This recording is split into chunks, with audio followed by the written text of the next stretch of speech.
네, 안녕하세요. 저희 핵보상TV의 최원정 손해사정사입니다. 이번 세 번째 시간에는 저희 알다가도 모르는 이 후유장애 보험금과 관련된 내용에 대해서 살펴볼 건데요. 기본적으로 저희 상담을 진행하면서 굉장히 이 후유장애와 관련된 내용에 대해서 좀 궁금해 하시는 분들이 굉장히 좀 많이 있어가지고 기본적인 내용에 대해서 한번 살펴보도록 하겠습니다. 일단 이 후유장애 보험금 자체가 이 상품이 출시된 지가 굉장히 오래됐음에도 불구하고 여전히 청구 직전부터 입국 허탕하시는 분들이 굉장히 좀 많은 걸로 좀 알고 있습니다. 이 후유장애 보험금 자체가 사실 좀 굉장히 어떻게 보면 쉬우면서도 어려운 부분 중에 하나인데요. 이 전문가들이 좀 굉장히 좀 많이 필요로 하는 그런 담보다 보니까 일반적인 입장에서 어떻게 지금 진행이 되고 절차 과정은 어떻게 밟아가는지 이런 거에 대해서 살펴볼 건데요. 일단 기본적으로 이 후유장애가 어떤 거라고 생각하세요? 네, 일단 뭐 물론 이 후유장애 보험금, 이 후유장애는 이제 사전적 의미로 본다고 하면은 이제 사고나 질병으로 인해서 충분한 치료, 뭐 치료라고 하면은 뭐 수술도 있을 거고 통원 치료도 있을 거죠. 충분한 치료를 했음에도 불구하고 영구적인 육체적 훼손 상태를 의미합니다. 이 영구적이라고 하면은 당연히 평생이라는 그런 내용일 거고, 이 훼손 상태라고 하면은 충분히 치료를 했음에도 불구하고 지금 일상생활 하는데 많이 불편함을 겪고 있는 그런 내용들이겠죠. 이제 제일 궁금해하시는 이제 부분이 이제 사고 시점은 어쨌든 명확하잖아요. 언제 뭐 몇 월 며칠 날 몇 시에 사고 시점이 있었는데 이 후유장애 보험금을 이제 받으려고 하면은 이 평가를 받아야 되는데 이 도대체 이 평가 시기는 언제쯤 해야 되냐라는 그런 질문들이 많이 있어요. 보통 뭐 다 그런 건 아니지만 통상 사고 또는 수술이 발생하신 이후에 180일이 경과했었을 때를 고정된 상태로 보고 평가를 할 수가 있어요. 반드시 180일에 이제 평가를 받아야 된다는 게 아니고 최소한 시점이 이제 6개월 기준이신데 그 이후에 이제 평가를 받는다고 하면은 언제든지 검토를 받으실 수 있다. 이런 부분이고요. 그리고 두 번째로 좀 궁금해하시는 게 어느 누구한테 이 후유장애 평가를 받아야 되냐라고 이제 말씀을 좀 많이 들었어요. 대부분의 일반적인 입장에서 장애 평가와 관련된 전문의를 아시는 경우가 사실 흔치는 않습니다. 대부분 이제 우리가 아는 매일 만나게 되는 이 주치의 선생님한테 이제 평가를 받게 되는데, 주치의 선생님한테 이제 평가를 받게 된다고 하면은 좀 어떤 장단점이 있는지 한번 얘기를 해보도록 하겠습니다.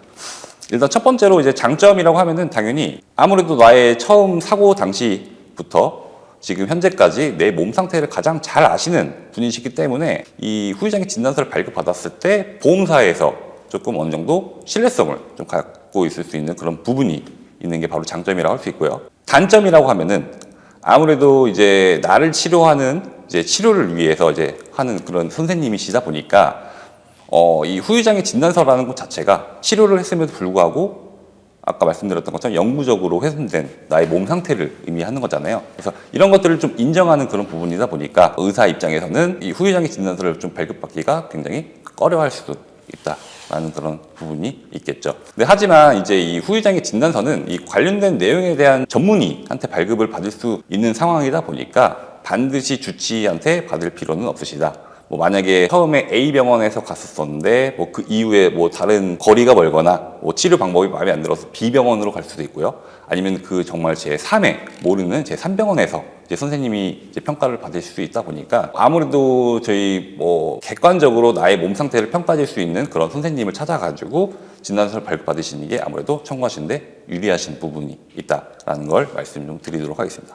네, 일단 그럼 지금까지는 이제 어떤 시기에 평가를 받아야 되고 뭐 누구한테 이제 받아야 되는 것까지는 이제 알겠는데, 도대체 그럼 객관적으로 내 현 몸 상태가 지금 후유장애 평가 대상에 포함되냐 안 되냐, 이것들이 좀 굉장히 또 궁금해하실 수 있으실 것 같아요. 기본적으로 이제 후유장애라는 것 자체가 일상생활에서 좀 불편함을 좀 느끼는 그런 부분이다 보니까 단순히 이제 아프다 뭐 이런 걸로는 당연히 검토가 안 되겠죠. 대부분의 이제 후유장애 청구권 중에서 조금 많이 좀 들어오는 내용들이 이제 기본적인 이제 온몸에 이제 모든 다 관절이 있죠. 만약에 이제 어떤 교통사고나 상해 사고로 이제 골절이 좀 되셨을 때 이 관절에 대한 이 침범 내용이 있다라고 하면은 분명히 충분한 치료를 했음에도 불구하고 움직이는데 불편하실 수 있는 부분들이 분명히 존재하실 거예요.